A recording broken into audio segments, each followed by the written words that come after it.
When Fred invited me to come up to San Francisco and to speak with you, I asked him, what might I talk about in your opinion that could be most useful to this group? Rather than simply select some topic that might be on my mind, I wanted to see if I could be most usefully relevant. And he gave me a request, easy in some ways, very difficult in others. He said, well, he consulted with some colleagues to get some feedback, and he said, here's the word, be personal.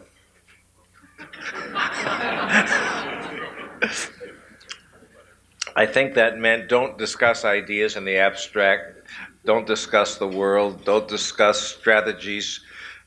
Say something about your personal evolution relative to liberation, hence the title, Liberation, a Personal Scenario.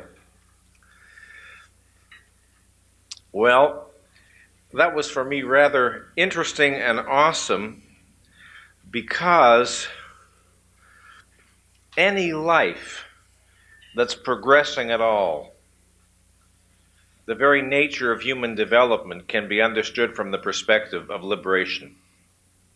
The whole process of growth is a process of opening doors to new possibilities, so that anybody who is engaged in the process of growing or trying to open up to the possibilities of life could give a talk called Liberation, a Personal Scenario, and it would fit. So I hope you'll forgive me if I'm a little bit random, and I hope not too scattered, as I share with you some memories and observations relative to liberation, libertarianism, personal evolution, and the like. And I don't think that too many of you will be surprised if I tell you that the story began when I read The Fountainhead at the age of 14, when living in Toronto, and fell in love with the book and felt that it spoke to me in the most intimate way possible, and proceeded to drive my family to distraction, being uninterested in talking about anything else. But something very fateful happened in Toronto in the 14th year of my life, which was this. My mother became concerned that perhaps the Fountainhead was becoming an obsession, God forbid. And there was this friend of the family, a teacher who my mother thought was an intellectual and might be invited to offer some kind of judgment on whatever influence her son had fallen under. So this lady came to visit us. She hadn't read The Fountainhead, and I was glad to give her a synopsis. And then I invited her to read Howard Rourke's courtroom speech, preparatory to us having a real good discussion. My mother, perhaps I should mention, understood none of this. She was not a reader, but she just sensed something was up, and what she wanted to know was, is it good or bad for her son? As mothers are wont to ask, right? So when the visitor finished the courtroom speech, she said to me in the most pleasant, easy, matter-of-fact way possible, well, this is very interesting. Of course, it's not new. There is a name for this philosophy. And I said, really, what is it? And she said, it's called anarchism. I debated, should I tell this story or not? I don't want to give aid and comfort to a viewpoint I do not share. I will pin my hopes on the total picture emerging clearly. Anyway,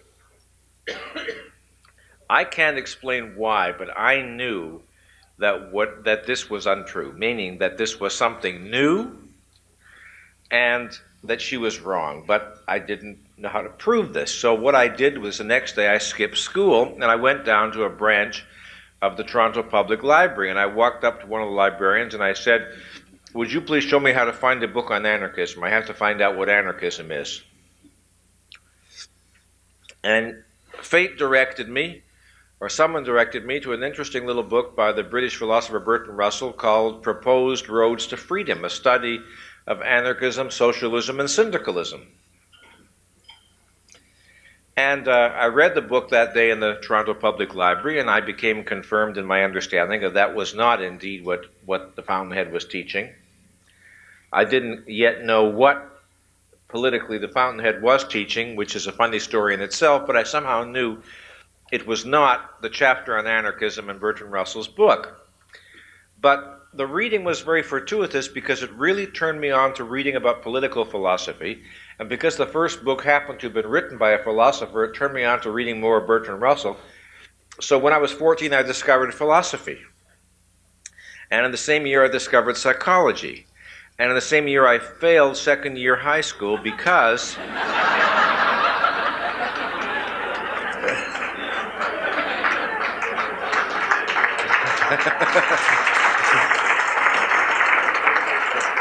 this is the very first time I have ever been applauded for failing high school. It's justified my whole trip to San Francisco.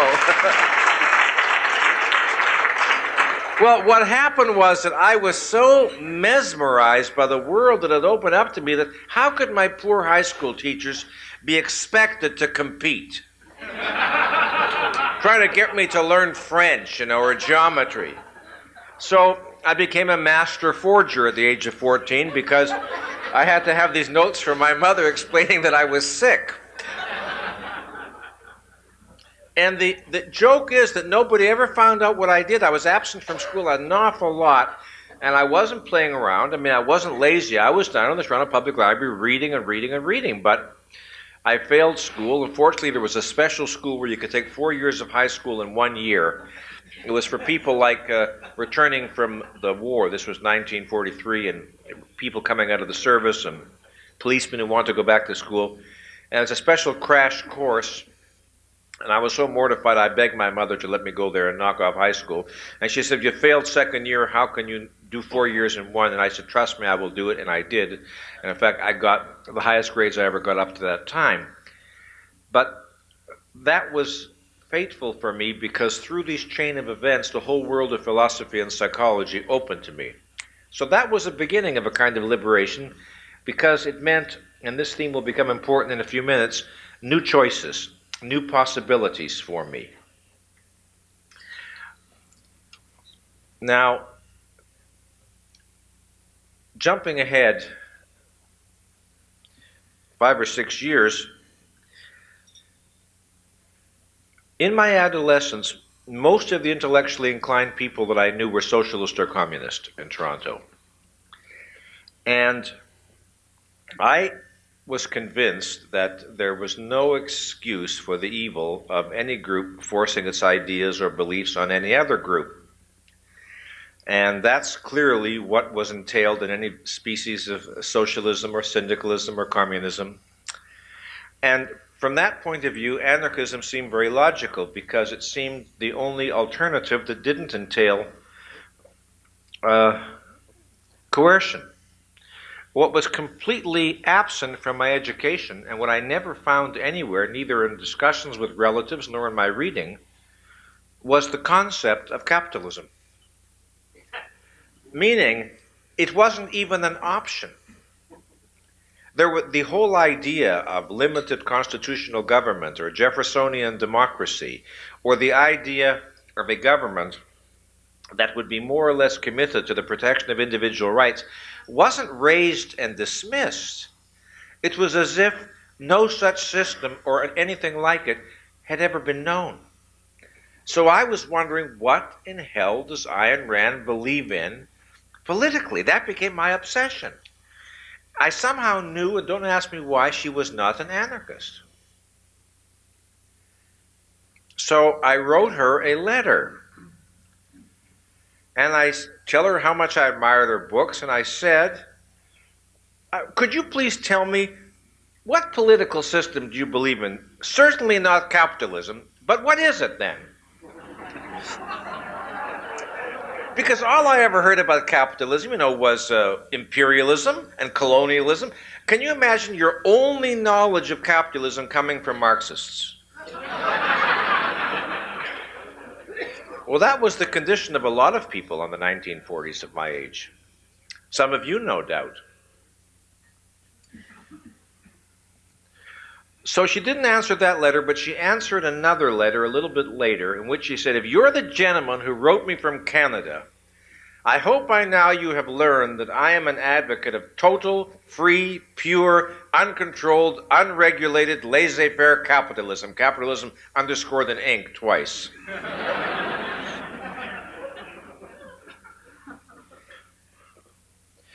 Now, by now, I had really absorbed the philosophy of the Fountainhead very well, and I struggled with what this could mean because I really did not know what capitalism was, and I had no clue as to how to find out. It's now 1949. The only people I knew to ask would be either giving me a Marxist perspective or a very cynical, pragmatic, non-ideological perspective that would not really illuminate what I wanted to know. I was so heartened by her writing me this little note that I took my courage in my hands, and now I wrote her a long letter asking some questions and explaining some of her mistakes. Challenging her, that's a slight exaggeration for the purpose of humor, but challenging her on certain issues. And my letter intrigued her because she felt the points I was making were valid. For example, I called her on some of the sentences in the original version of We the Living, which she cut and removed in a later edition of We the Living. Stuff like that. But the letter impressed her, and in February of 1950, while going to UCLA, I get a letter from her, a long, wonderful, terrific, exciting letter, beginning to introduce me to what is capitalism. And saying if I have more questions, perhaps a personal meeting could be arranged, and let me give her my phone number, and perhaps she'll call me. And she told me, "I cannot undertake to educate you from scratch. So you have to do something on your own. There's 2 books I want you to read before I talk to you again. Henry Hazlitt's Economics in One Lesson, and Isabel Patterson, The God of the Machine." And I can see some of you smiling and nodding. Well, coming out of my background, it was incredibly exciting to read these books and get introduced to a way of thinking about social issues for which nothing that I had heard at home, nothing that I had read, had remotely prepared me. But mostly what I got was like a rough sketch of a vision. I didn't feel complete or finished with the issue at all. But I was very turned on, very intellectually excited. So the last week of February in 1950, one night I'm very tired and I go to bed early, and at 9:30 at night the phone rings and I'm really feeling groggy. And I stumble over to the telephone and I say hello, and this thick Russian accent says, "Is this Mr. So-and-so, me?" I says, "Yes." And she says, "This is Ayn Rand speaking." And that's how we had some unfortunate experiences many, many years later that you may have heard a word or two about. But they are really irrelevant now, because now I want to recreate a very happy period. And one of my differences from Ayn is that I'm able to keep those 2 issues very separate. And I'm not going to rewrite history and allow the unhappy things that happened later cause me to be negative about some of the great experiences that happened when I was younger. Anyway, we're talking, I go there a week later, and I won't take the time to tell you the whole story of how we met and became friends and then everything else, but on that, I should have constructed that sentence in some other way.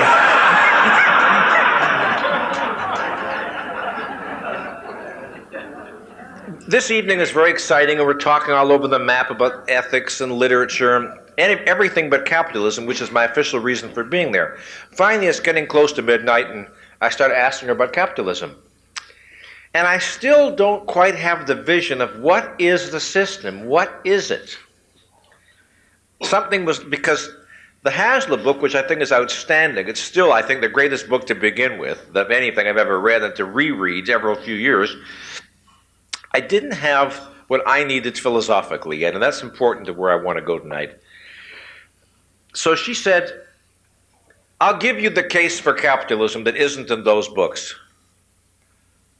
It's really contained in The Fountainhead, although I'm writing a longer novel now, of which one of my purposes is to provide a moral or an ethical defense of capitalism. But she says the principle is in The Fountainhead, and you understand The Fountainhead and you'll get this. She said, do you believe that the human being has the right to exist?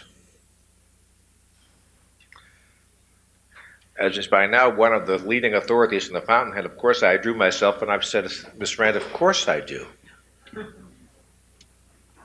She said, do you understand that the right to exist means the right to exist for one's own sake? I said, with as much poise as I could command, Miss Rand, of course. If he doesn't have the right to exist for his own sake, then basically he's existing by permission. She said the political implementation of that concept is capitalism. And I said, oh.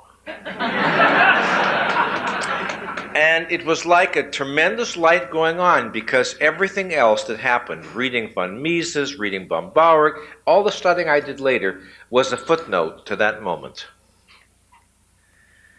It was an electrifying experience, because it's not that easy for most of us to date a particular moment in our life when a massive issue becomes illuminated for us. Usually it's a slower, subtler process extended over time.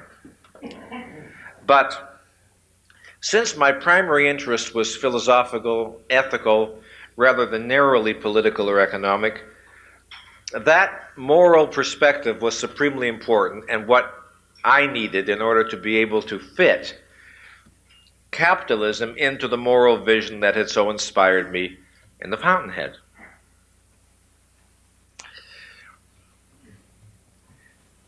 In other words, I saw the obvious linkage, it's obvious after it's made obvious, between capitalism on the one hand and individualism and enlightened self-interest on the other hand. It was that integration that suddenly made the advocacy of a free market and of a social system organized around the inviolability of individual rights as a natural consequence of a way of looking at man, at humankind, at what is the good, of what is life all about. So that for me, capitalism, the advocacy of capitalism from the beginning was charged with moral energy. It felt like a crusading issue, it felt like a fighting issue in the most intoxicating and exciting sense, because it wasn't, I don't want to demean practicality, I don't want to demean human comfort, but it was not simply a system that worked better than the alternative systems. It wasn't only a system that produced goods and services more effectively, that allowed a more efficient flow of human energy. That was all true. But what was important for me was that it was the one system fit for human consumption, you see. Now, at that time, libertarianism didn't exist as a word in the sense that it exists now. And shooting ahead a number of years, we would talk about the fact that capitalism was an unfortunate word for two reasons, perhaps. One, because Marx had used it as an abusive term to describe a market economy. And two, because it was purely an economic term as it was used. And there was no word to name in a single expression the concept of a society organized on the principle of the inviolability of individual rights, in which the exclusive function of government would be the protection of rights, with the obvious corollary of a separation of state and economics, right? So when the word libertarianism first began to be talked about, I liked it and Ian didn't for an odd reason. I liked it because I would have taken any word. The vacuum, the need for a word to name that concept was really important. And Ian didn't on an almost literary ground. This was before any of the differences between her and certain libertarians that arose later, such as libertarianism encompassing those who didn't believe in any form of government, however limited. Those issues arose only later. Her first objection, strangely enough, was to me puzzlingly literary. She found the word awkward. And at that time, there was nothing really to debate about because there was no libertarian movement, there was no libertarian party, and I just welcomed the word because I knew a word is desperately needed. And by the way, I have to say this because the Libertarian Party does include both those who believe in limited government and those who don't accept the validity under any circumstances of an institution of government, that when I speak of libertarianism, I understand by it a social, political, economic system based on individual rights in which the sole and exclusive function of government is the protection of those rights, but that is a legitimate function in my view. Okay, so what is important for me was that in the years that followed, and of course this was true for a good many of you, I would guess, the advocacy of capitalism, or what we later called libertarianism, was part and parcel for me of objectivism. It was part and parcel of a comprehensive philosophical system of which it was a part. It didn't exist in a vacuum. And we had a lot of arguments with supporters of capitalism, even people we liked and admired. Ludwig von Mises would be the most extreme example, certainly someone that we both admired enormously, or Mr. Hazlitt being another. And some of what we argued about is relevant to certain trends in libertarianism today. We said, look, in the 19th century, we passed through a period where among intellectuals in the Western world, capitalism had demonstrated its supremacy. Socialism was perceived to be refuted, disqualified, and passé. You go back to the mid-19th century. The practical argument for capitalism has already been demonstrated. And yet the world has turned away more and more in the 20th century back toward totalitarianism. While it's exceedingly important to know the practical defense of capitalism, it's not adequate. You need, underneath that, a moral defense. You need a philosophical defense. You have to deal with why we were unable to keep it the first time around. And if you don't address that issue, any temporary victories will always be delicate, will always be fragile. Now, in my estimation, that's relevant for libertarians to think about today because following the Branden break, following the explosion at NBI, a lot of people went their separate ways, and there was a lot of backlash against objectivism, against Ayn Rand, against Nathaniel Branden. A lot of it thoroughly understandable, and some of it, unfortunately, mistaken. There was a lot, in my estimation, of throwing out the baby with the bathwater. By that I mean there were elements in what we had been saying, or what Ayn was continuing to say following our break, that would have antagonized anybody. She was personally autocratic in the extreme. She was doctrinaire in a way that didn't support the free exchange of ideas. She was ferociously obsessed with personal loyalty. In other words, she was very much like most people are who are pioneers of new intellectual movements, and as they get a little bit older, become more and more obsessed with protecting the true body of faith. There's nothing, as I later learned, unique about her faults. In the world of my own profession of psychology, for example, you look at the last years of a man like Wilhelm Reich, or you look at Sigmund Freud with his rings that he gave to his 7 disciples who were to be the guardians of the true faith. I realized that a lot of experiences that for me I regarded as, boy, my tough experiences were really like an archetype of what tends to happen in intellectual movements.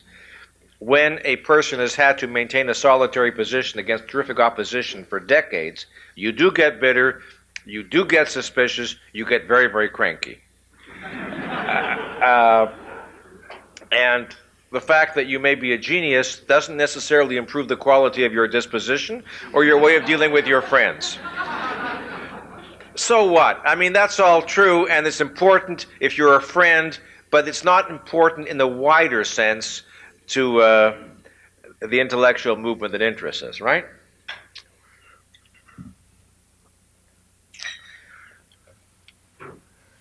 What concerned me in the later years was the idea of libertarians who really thought that they could fly with one precept: non-initiation of physical force. As if the only thing you needed to go into battle with, in addition to your practical economic arguments, was the idea that no individual or no group may initiate the use of physical force against others. Now, no one rates the importance of that concept higher than I. But you can't change the world with that concept in an intellectual vacuum. You can't divorce it from the concept of individual rights, because without the concept of individual rights, you will not be able to answer somebody who says, why can't you force people if the welfare of the world or society or the common good requires it? What makes the individual so bloody sacred? What's so sacrosanct about an individual's voluntary choice when the welfare of humanity is at issue? So the logic of the interrelatedness of ideas obligates us to be philosophical thinkers, whether we are inclined to be or not, to some extent at least.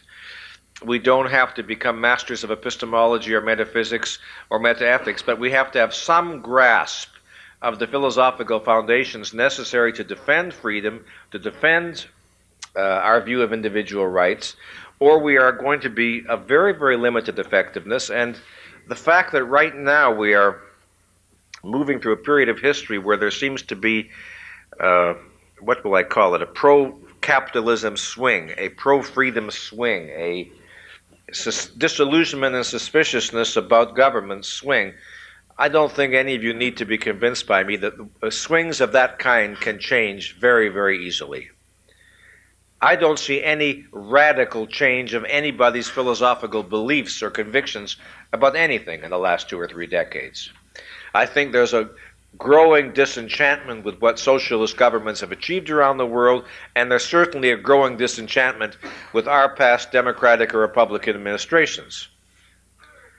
So there is a kind of public mood which is more pro-free enterprise, but I am not aware that it represents any kind of fundamental rethinking or re-challenging of the ideas behind the New Deal or the welfare state.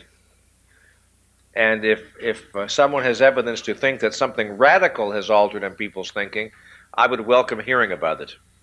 Because I think that the great battle of fighting for individualism, enlightened or rational self-interest, and the absolute inviolability of individual rights is as major, as central, and formidable as it ever was. It's just that the climate is a little bit more receptive right now. And I know that there's one issue that some libertarians have felt queasy about or uncomfortable with, and that's anything that sounds like taking on altruism. And taking on that holy sacred cow. I am personally convinced that we have to be willing to deal with that issue, because it's inseparably tied to all the other issues that presumably we share convictions about. If you really believe that a human life is an end in itself and not the means to the ends of others, if you really are convinced that you are an end in yourself, and so is the person sitting beside you, you can't simultaneously believe that the person only has a right to exist if he serves others. And if you really believe consistently, with a full understanding of what it means, that you are an end in yourself, then you are at odds with a very long tradition. You are definitely not in the mainstream. And I think we have to have the common sense, matter-of-fact honesty to appreciate the fact that we are trying to advance an idea that is very daring, very radical, very revolutionary, and very imperfectly understood. I think that the idea that a human being has the right to life, liberty, and the pursuit of happiness is truly as radical an idea in 1987 as it was when it was first expressed in public, and not significantly better understood. A person has a right to the pursuit of happiness.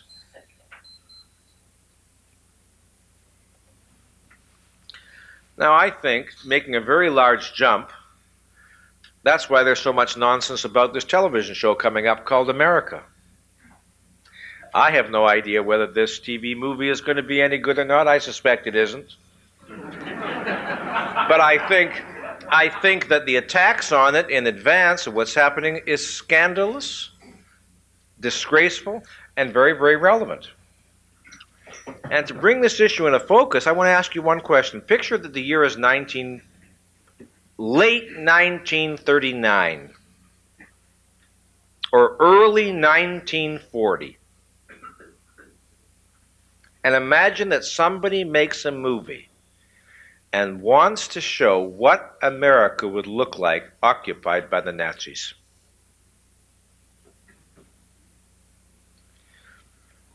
After all, most of America was isolationist at that time. Most of America didn't want to get involved in Europe at that time. I don't think that the people who are screaming their heads off today over this film would be screaming their heads off then, because Russia and communism have always enjoyed a special privileged position with regard to American intellectuals. They have never been looked at by the same set of rules that Nazism was looked at. They may in the abstract say that both are inhuman totalitarian systems in the abstract, but communism is so inextricably linked to the concept of the public good, the common good, service to mankind, all the precepts of altruism, that it has never been held by most American intellectuals accountable or answerable for its atrocities in the way that other fascist totalitarianisms have been. And I don't think we can ever understand the special rules, the special exemptions made for Russia, if we don't understand the supreme importance ethically of the whole issue of individualism versus self-sacrifice, or egoism versus altruism, or however you want to conceptualize that issue. But I'll assume we all understand what I'm talking about. So what I want to suggest to you, if we're interested in liberation, is that we can separate from other features of a philosophy we may not fully share. We may want to separate from the personality of Ayn Rand, from the behavior of any of her exponents. But there are certain core ideas which I don't know how we can separate from and still be meaningfully libertarian. And I would love to see at future conferences dialogue on this issue, on what it is that we are saying when we're saying we're libertarian. Now, as Dr. Hosmer said in his talk earlier today, there's lots of areas of legitimate disagreement among libertarians who agree in principle. An agreement on principle on the broad precepts of libertarianism leaves lots of room for disagreement about matters of law, foreign policy, and the like. But I think there are some issues without which we cannot defend the concept of freedom or libertarianism or free market. A pragmatic defense has been tried. It didn't work the first time around. I'm absolutely convinced it won't work the second time around. I was wondering, what could I say that might be useful? Because progressively in the last several years, coming back to the personal, I've moved into a different kind of libertarianism. And now I'm speaking slightly ironically. I've moved into the territory of personal liberation. When I left Objectivism, or the institution of Nathaniel Branden Institute, and went back into the practice of psychotherapy, because psychotherapy has a lot to do with libertarianism, interestingly enough, and that's what I thought would be worth clarifying. And that's, for me, the same passion that led me to wanting to fight for capitalism is very much present in my approach to psychology and psychotherapy. Because what is libertarianism concerned with? Libertarianism is concerned with the external blocks to individual self-realization. Psychotherapy is concerned with the removal of the internal blocks. Both are concerned with that great issue, freedom to choose. And I've long been fascinated by the parallelism between those who are concerned to remove external obstacles, coercive obstacles, with those who are interested in optimizing the possibility psychologically of free choice. Because what I find very interesting is to think about the fact that wherever you look in human experience, there is a common meaning to the concept of progress or evolution, whether you think politically, technologically, evolutionarily, or psychologically. If you are talking in evolutionary terms, for example, and you say one species is more highly evolved than another, do you know what that comes down to? In any given situation, more options are possible to the more evolved species than to the less evolved species. The more evolved the species, the more things its representatives can do in any situation, the more possibilities exist for it. The options available to an amoeba are exceedingly limited. Those to a earthworm, far greater. Those to a chimpanzee, almost immeasurably greater. And those to a human, greater again. If you think about technology, what does evolution or progress mean? It means more choices, giving people more choices. Take one of the greatest technological inventions in the history of the human race, one of the most benevolent, benign, kindly, loving, warm, and compassionate, the invention of effective birth control. Now, what was so great about this bit of technological achievement? Look what it did in terms of human choice. Look how it affected the possibility to choose your lifestyle and your life. All right? If you own a car, you have some more choices than if you don't own a car in most parts of the world. Not all, but in most. All right? Now, in psychology, if a person is anxious or depressed or inhibited or repressed or blocked, or he's always got headaches, or he's got certain self-doubts which render him less effectual by far than he could be, and we're able to assist him through working with him or her, what are we doing? We're not taking away the ability to be limited.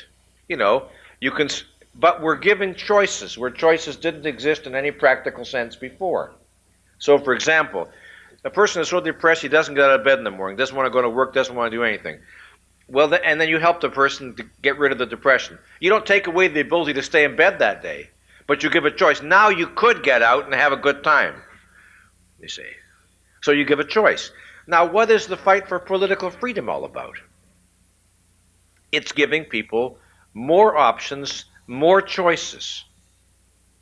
That's one of the many reasons why I so much admire Dr. Friedman's film series, Free to Choose, because that is the issue, free to choose.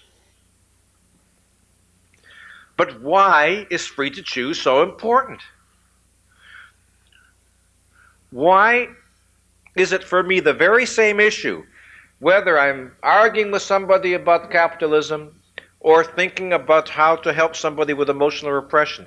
It's the same issue. It's how much you care about individual life. It's always an issue of what you think about man or woman as an individual, what you think about an individual's right to his or her own life, whether or not that issue has moral and emotional charge for you. Now, if it doesn't, and I believe that for most of us it does, I don't think you folks are really here because your heart is really in practical politics. I cannot believe that. My guess is that to varying extents, you have very strong feelings about these issues, and you kind of enjoy being part of a crusade that feels worthwhile to you and worth fighting for. Is that a correct assumption on my part? All right. So, I think that we are crusaders, and I think it's one of the most exciting and satisfying things in the world to be, providing we know what we're doing. I don't mean hysterical crusaders or, inappropriate, off-the-wall, messianic crusaders, as I've heard one or two libertarians or objectivists have been known to be. I'm not talking about that, but I am talking about people who have a strong moral passion, who have convictions about the good for human beings, and are willing to put their energies on the line.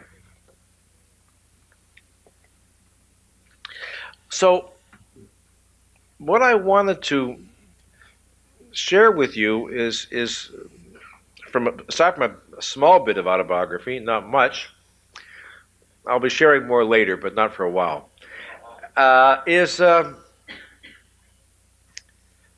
Inviting you to think about the philosophical underpinnings of your passion. Think about, if it isn't an arbitrary proposition hanging in a vacuum, no initiation of force, what view of human beings, what view of life, what view of man, what view of reality do we need to support libertarianism?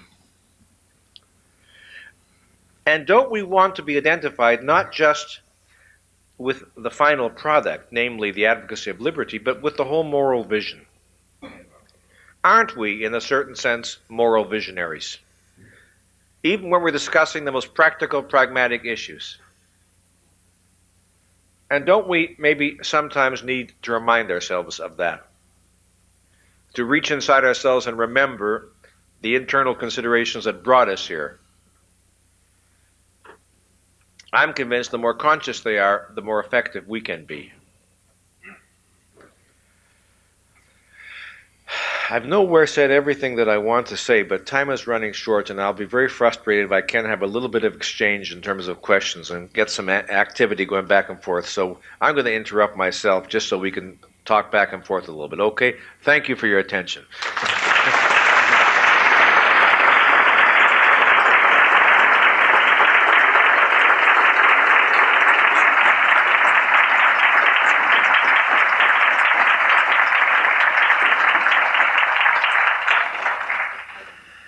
I really was hoping that I'd have to deal with some questions because I like feedback. I like the sense of who I'm talking to. What are your thoughts or reactions to what I'm saying? You want to give me an argument? Give me an argument. You want to ask a further question? Fire away. Yes? I don't understand what kind of evidence you would need to see that things really are going on, that we aren't outsiders anymore, and that libertarian ideas really are. I mean, it's not just a shallow, subjective move. I mean, what kind of evidence is required, of that? I mean, I disagree with you totally about that. Okay. Let me try to explain in more depth. I think a great deal is going our way, or rather, I think libertarians are doing a great deal that is fantastic in terms not just of the party, but of the think tanks, the magazines, the spreading of the ideas. But now, I'm not talking about what self-conscious libertarians are doing, because I think they're doing a great deal that is tremendously valuable and important. So that's not my focus. My focus here is a different one. I am saying that what I'm seeing is a lot of practical disenchantment with, quote, big government. But I don't see anybody rethinking whether he or she personally wants handouts. I don't see any rethinking. I mean, why is it so hard for politicians to do serious budget cutting? I don't think it's just. I think that one of the reasons is because everybody wants the cut somewhere else. You know, very few people say, no, we shouldn't cut the budget. That's not the problem. I'm saying, now, as I say, there could be signs that you see because you probably followed this more closely than I do, and then maybe somebody write me a letter and tell me what I should be reading. What I'm not seeing, and I mean, I would love to be wrong on this point. I didn't mean, in the purely narrow political sense. I meant culturally. The whole yuppie thing, luxury not being so taboo. I meant, the movies we see and what people are. I think it's encouraging. I think it's exciting. I think it's a fantastic moment in history to be a libertarian. And I also think that if we don't take appropriate advantage of it, the winds of change can sweep it away. All right?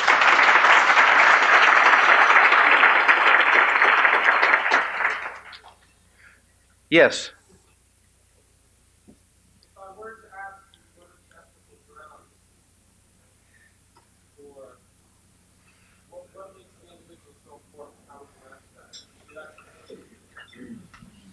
Why was the individual so important in the whole? Well, in this area, it will come as no surprise that I very much share Rand's perspective. And to remind you of an extremely condensed version of how I would approach this, without the concept of individual life, you can't even arrive at the idea of importance or unimportance in the human realm. That the whole concept of the good or the bad or a value genetically bears a certain logical relationship to the value of life which it presupposes. And that you can't even make sense of those concepts. You can't even make them fully intelligible without first getting into the question of why do human beings need such concepts as morally important or unimportant, good or bad, desirable or undesirable. And for further details, of course, I would refer you to Rand's own writings, and if you want to know how I explain it, read the chapter called Egoism and Honoring the Self for what I think is probably the clearest summary in one place of my answer to that question. But it is the great question. It is the great question, and I don't think anybody thinks it's enough to say, well, because I say so. We do have to. It isn't that we drag those philosophical arguments into every encounter all the time when we're talking. We're not putting everything out that's in our mind behind, but we have to know. We have to know, because sooner or later we will be answerable. We will be held accountable for our ability or inability to answer those questions. Yeah. One of the more serious trends that I see right now that I'm very disturbed about is the religious right. And I'm wondering what your comments are. I understand that you're not terribly enthusiastic about it. Well, I am only enthusiastic about it in one respect. It's a magnificent opportunity for us to separate ourselves from a group with whom we are sometimes identified so that we can be smeared. I hope I'm not over-optimistic. I am unable to persuade myself that this represents a serious threat to anybody. It's very interesting. I think it was Time magazine gave an interesting report. Even among people who label themselves as religious fundamentalists, who are part of the so-called moral majority, When it came down to, do you personally favor legislation to enforce your particular viewpoint, somewhat to the surprise of the Time pollsters, a clear majority were against it, even though they had strong personal feelings about it. In other words, there is still some very interesting, what shall I call it, American impulse that says, let us not allow religion and politics to spend too much time in bed together. That concern still appears to be there. I hope I'm reading the situation accurately. Yes? Dr. Branden, what are 3 things you would do in therapy to give someone more choice? The favorite thing I love to do is to say, if you didn't have this problem, now I know you've got it, but if you didn't have it, what do you imagine you could be doing this week? You understand? So, and then I get the person to make a list. Now I say, I know you cannot do that because you've got this terrific problem. And after we have a list, I'll say, now look, I know we haven't solved the problem yet, but even with the problem, is there anything you could do this week that could improve the situation?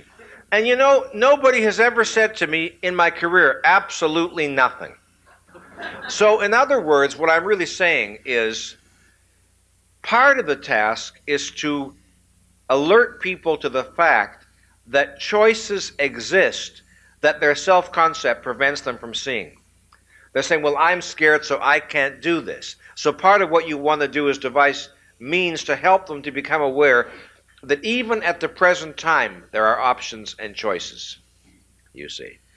And so that is process number 1. Process number 2 is to first get them to assure me in my office that they absolutely can't do something, like sentence completion. Then get them to do something that they swore to me they couldn't do.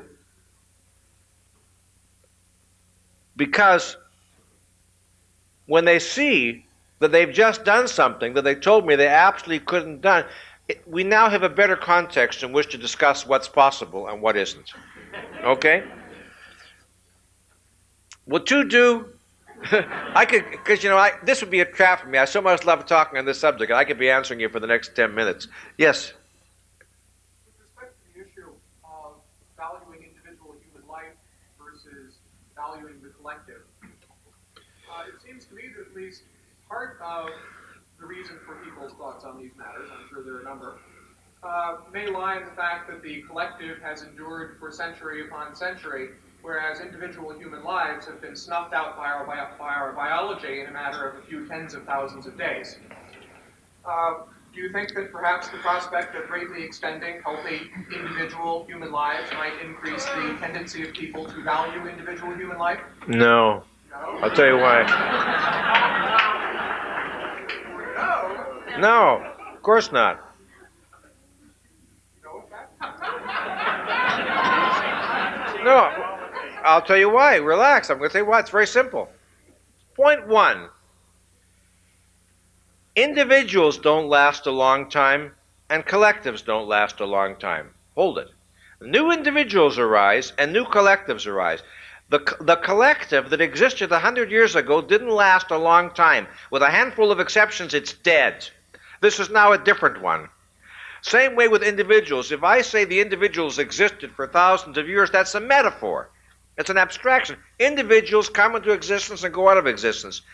Groups consist of individuals who come into existence or go out of existence. Now, unless you're talking about very primitive forms of life that have lived a long time, which is not too exciting an argument. If you're talking about human collectives, then I think that you will, if you don't solve anything else, the problems will become worse. And I'll tell you why. Because unless you are simultaneously developing interplanetary travel,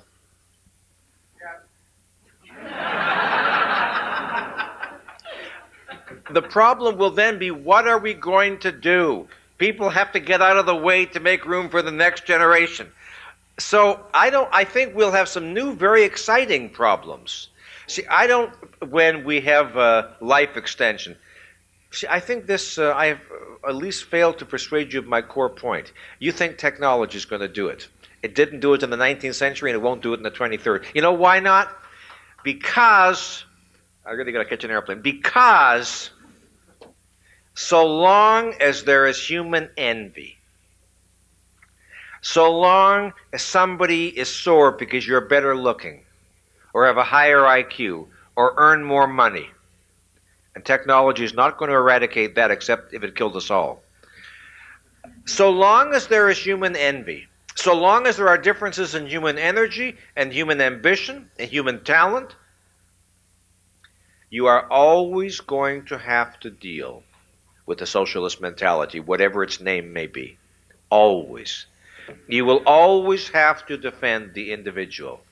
And saying, well, what do you care? You know, we'll freeze you and next time around you'll be rich and good looking. I don't think that'll fly, Eric. With respect. One more question, I really have to disappear. Tom? You may have just answered my question, but if you take the position that benevolence and kindness and charity are positive values, Which I do. I know you do, but that they have no business being in government, and yet altruism has such a generally seductive positive connotation. Right. How do you respond to the desire, the very quick desire amongst kind, generous, benevolent people to incorporate those values in government? That's why nothing will work without the concept of individual rights. That's why it's the pillar without which the whole structure collapses. And that's why I know there are libertarians who don't regard rights as an essential part of the argument. And I think they are misguided at best. Because everything you're saying is true. There is a problem there. And you have to be able to say, people want to practice private altruism? Fine. You do not use physical violence to compel some people to act out other people's altruistic impulses, you see. You know, I was once invited, allow me to end with this thought, ladies. I was once invited to address a group of Mensa people in Los Angeles. And they asked me to speak on something very strange sounding called libertarianism. Mensa, by the way, is an organization, in case you don't know it, of people who have an IQ. They're in the top 2 percentile. You'd never know it in political discussions. In any event, at the wind up of the question period, at a moment like this, I said, ladies and gentlemen, somehow we had gotten talking about utopias or visions of the future. So I said, whenever people talk to me about utopias, I have only one question I'd like to ask, and I'll leave that question with all of you, I said to them. Because everything else is important, no doubt, but it's also a footnote. I said, whatever utopia you're dreaming up for the future, I just want to know one thing about it. Is it going to be a utopia in which some people have the political right to impose their theories of the good on other people? If it isn't, we could have an interesting conversation. But if it is, that's where the issue is joined. I said, if you want to know my politics condensed to one sentence, the issue of which the line has to be drawn when there's no time for long conversations is to think out, is it morally right in your estimation that some people can impose their vision of the good by political force on others? That is the ultimate question about utopias. Thank you very much, ladies and gentlemen.